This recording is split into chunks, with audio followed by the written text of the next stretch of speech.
4 বছর পর বড় পর্দায় ফিরছেন যশ, আর ফিরেই বক্স অফিসে আগাম ঝড়ের ইঙ্গিত।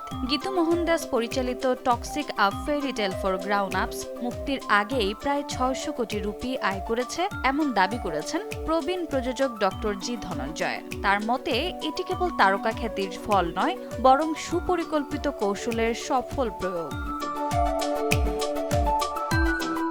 ধনঞ্জয়ন বলছেন, ছবিটির কাস্টিংয়ে সাফল্যের মূল চাবিকাঠি। নয়নতারা, রুক্মিণী বসন্ত ও টভিনো থমাস 3 অঞ্চলের 3 জনপ্রিয় মুখকে একসঙ্গে নিয়ে তৈরি করা হয়েছে এক বহুমাত্রিক সংযোগ। প্রত্যেক তারকার নিজস্ব দর্শক গোষ্ঠী রয়েছে, যা ছবিটিকে সত্যিকারের প্যান ইন্ডিয়ার রূপ দিয়েছে।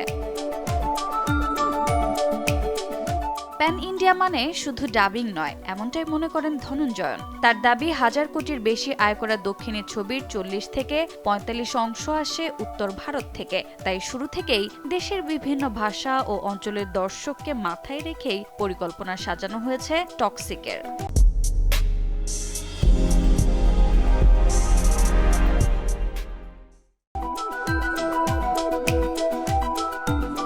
আগামী 19 মার্চ মুক্তি পাচ্ছে টক্সিক।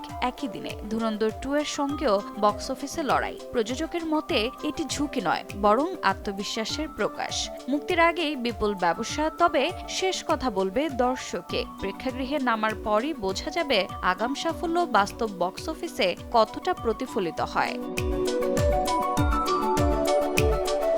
রোজা চৌধুরী, সময় সংবাদ।